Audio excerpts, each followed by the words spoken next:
Good afternoon, listeners. We have extremely important breaking news this afternoon, so let's get right into it. Several reports from around the building today have indicated that the smiling owl who lives in the main library's basement has been seen on the upper floors. Please remain calm as we investigate these claims further. I repeat, please remain calm as further investigations take place. After all, as long as you wear your mask, you should be just fine, right? Now, I've only personally seen the smiling owl once, and let me tell you, it isn't an experience I am eager to repeat. It's just something about his eyes, so deep yellow and glowing so brightly, and his teeth, such a grim and knowing smile. Luckily for me, I was wearing a mask throughout my encounter, so I didn't worry about becoming an eternal bookkeeper in the basement. Which reminds me that it's time to remind you that it is incredibly important to wear a mask. If the claims are true and the owl is roaming the upper floors, I shudder to think of what will happen to you all if he catches you without one. After all, the smiling owl cannot stand to see people frown. While we wait on an update in our owl investigation, let's take a look at traffic. There seems to be a major slowdown behind the graphic novel section on the first floor, but no one can quite tell why. All areas surrounding the graphic novel section appear to be flowing freely with no delays. Level 4's non-fiction section is another place with a strange slowdown today, but this seems to be caused by a several-car pileup. No injuries reported. Vehicles are slowly being removed from the scene, and traffic is expected to return to normal within the hour.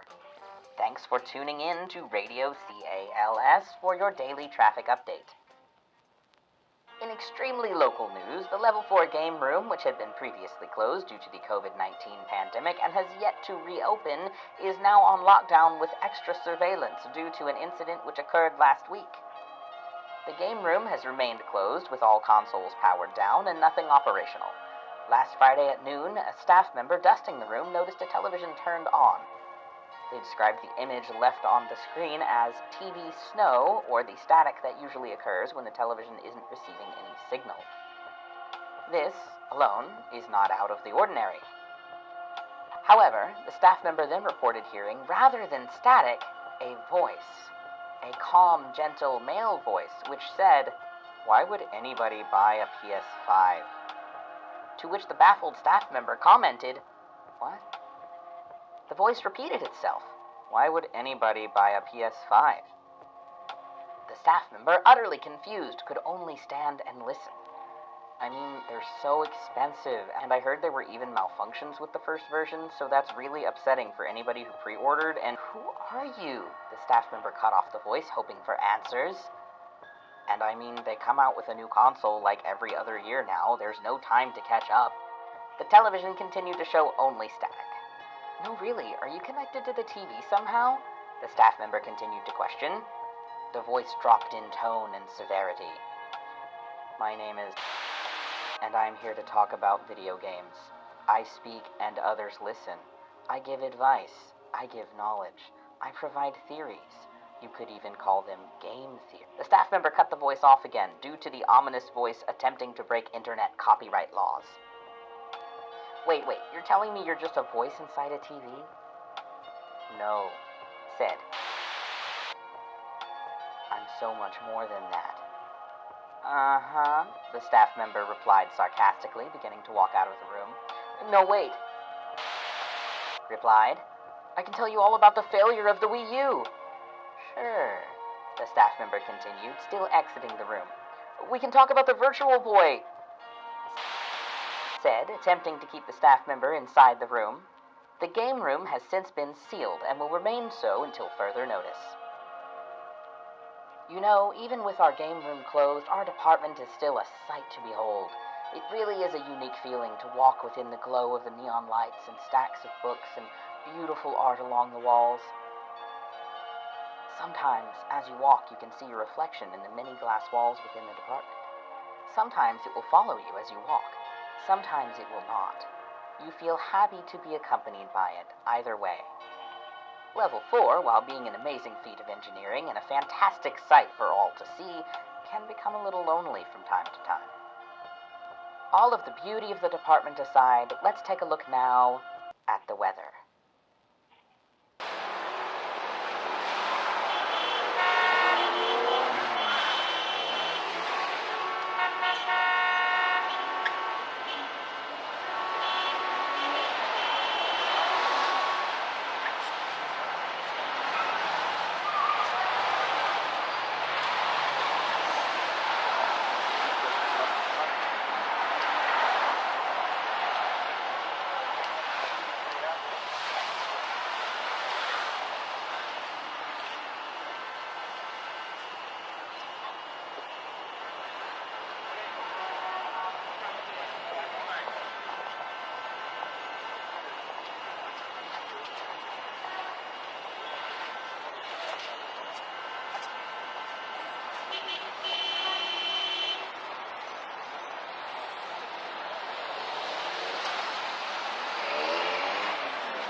Listeners, there has been an update on the situation with the Smiling Owl.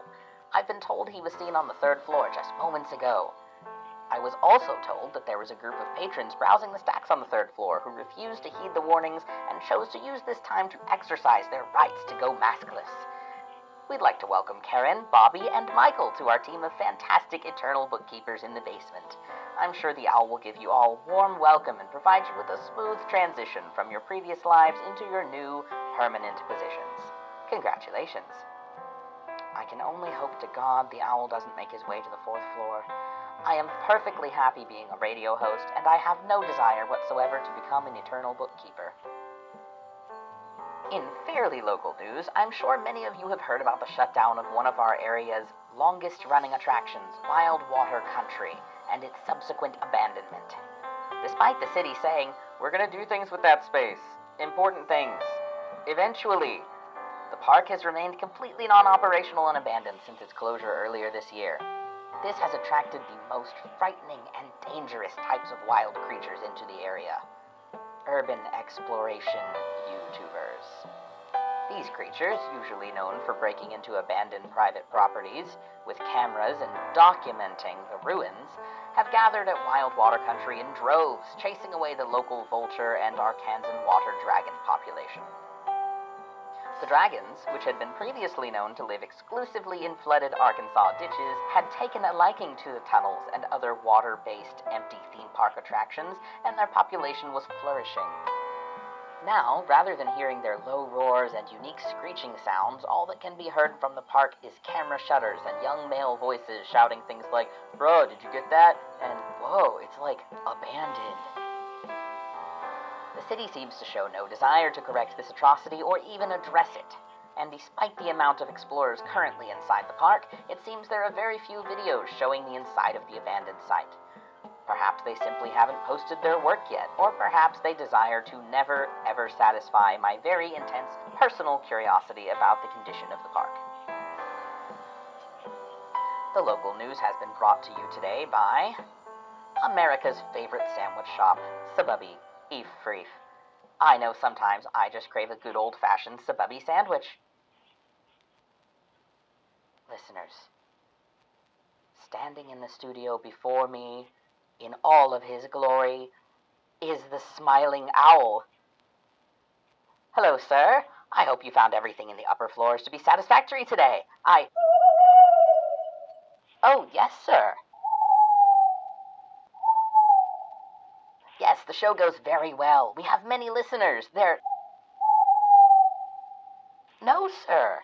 I'd never use my power as a radio host to encourage all our patrons to wear a mask, thus eliminating your potential employee pool. Of course not.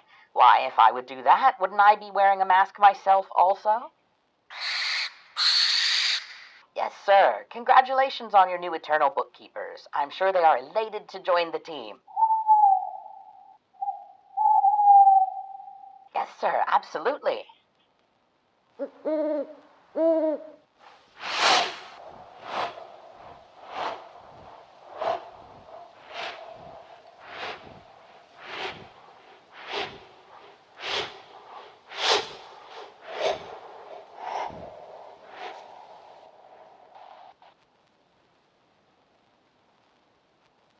He's gone, oh thank the radio gods. Praise all that is good and kind in this universe. He's gone. Listeners, I reveal myself to you as a hypocrite. That's right, your loyal and trustworthy radio host, unable to hold himself to the same standards he voices to the world. I was without a mask. Sometimes, when I'm alone in the studio, I'll go without one, only when I know I am not endangering others. Aside from the owl, we are still living in a pandemic, you know. But this was not the ideal time to be caught without a mask. No, I am horribly, terribly lucky I wasn't taken to the basement. I simply kept my smile the entire time we spoke. It was difficult, but I managed. My cheeks are a little sore. Enough about me. Let's talk through the issue at hand. Did the owl return to the basement? Oh, I'm being told the Smiling Owl has gone through each floor, making one final sweep on his way back down to the dark and mysterious basement from which he originated. In his sweep, he encountered a patron on the first floor demanding to be let in without a mask. We'd like to welcome George, the latest addition to our team of eternal bookkeepers in the basement. Congratulations, and may the owl have mercy on your soul. So that's it then. He is gone. The crisis is over. The library can return to normal. We can continue checking out books using computers and running from our personal demons. Everyone knows that personal demons dislike libraries. We do ask that you walk inside the library, as running is not allowed, even in the case of running from personal issues. Well, listeners, as I watch the sun through the window in my studio, it seems like our very eventful day is finally coming to a close. I've been honored to be your radio host for this evening. As traffic starts to increase on the highway and I watch all the lights pass by like glowing eyes in the quickly growing darkness, I will think of you all, each living your individual lives in this vast and beautiful city we all occupy. There's far too much to take in here, more to find than can ever be found. With the sun rolling high through the sapphire... Wait, that's the Lion King. These cue cards never seem to want to cooperate. How could this possibly have gotten into my... In any case, thank you all for tuning in. And as always, stay tuned.